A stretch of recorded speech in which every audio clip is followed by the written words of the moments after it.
Quand tu commences à changer, quelque chose d'étrange se produit. Les gens autour de toi ne changent pas vraiment. Et c'est là que tout commence. Au début, tu ne fais pas attention. Tu continues à parler avec les mêmes personnes, à voir les mêmes visages, à garder les mêmes habitudes. Mais au fond, quelque chose a bougé. Tu penses différemment. Tu ressens différemment. Tu vois les choses autrement. Et ce qui te semblait normal avant ne l'est plus vraiment. Certaines conversations te fatiguent, certaines attitudes te dérangent, pas parce que les autres ont changé, mais parce que toi, tu n'es plus le même. Et c'est là que le décalage apparaît. Un décalage silencieux, subtil, mais réel. Tu parles moins, tu observes plus. Tu n'as plus besoin de remplir le silence, tu n'as plus besoin d'être validé. Et les autres le ressentent, même s'ils ne savent pas l'expliquer. Alors, la distance commence. Doucement. Moins de messages, moins d'appels, moins de moments partagés. Et au début, ça te touche. Tu te poses des questions. Tu te demandes si c'est toi le problème. Si tu deviens froid, si tu changes trop. Et parfois, tu culpabilises parce que tu vois bien que tu t'éloignes. Mais tu ne sais pas comment faire autrement. Tu pourrais revenir en arrière, faire semblant, rire aux mêmes choses, parler des mêmes sujets, mais quelque chose en toi refuse.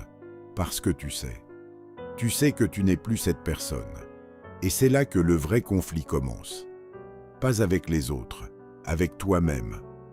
Entre rester comme avant ou accepter de devenir quelqu'un de différent.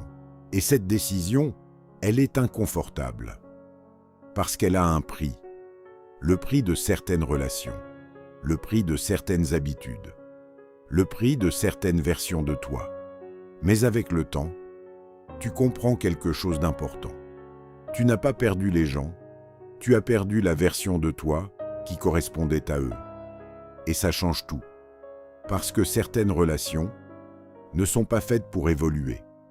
Elles sont faites pour durer tant que tu restes le même. Et dès que tu changes, elles disparaissent. Pas par méchanceté, pas par trahison, mais par incompatibilité. Et plus tu avances, plus tu ressens du calme.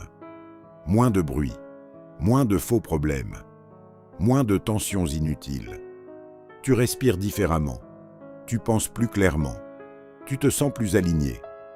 Et tu réalises une chose, tu n'as plus envie de forcer, plus envie de jouer un rôle, plus envie de te réduire pour être accepté. Tu préfères être seul plutôt que mal entouré. Et cette décision, elle te transforme. Tu deviens plus lucide, plus exigeant, plus sélectif, mais aussi plus calme. Et oui, ça veut dire moins de monde, moins d'énergie dispersée, mais plus de vérité, plus de cohérence, plus de respect pour toi-même. Alors non, tu n'as pas changé pour perdre les gens, tu as changé pour ne plus te perdre toi-même.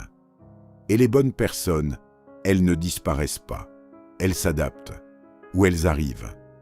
Parce qu'au final, ce n'est pas une question de quantité, mais de qualité. Et si aujourd'hui tu ressens ce décalage, ce n'est pas un problème, c'est un signe. Un signe que tu évolues et que tout le monde n'est pas censé te suivre.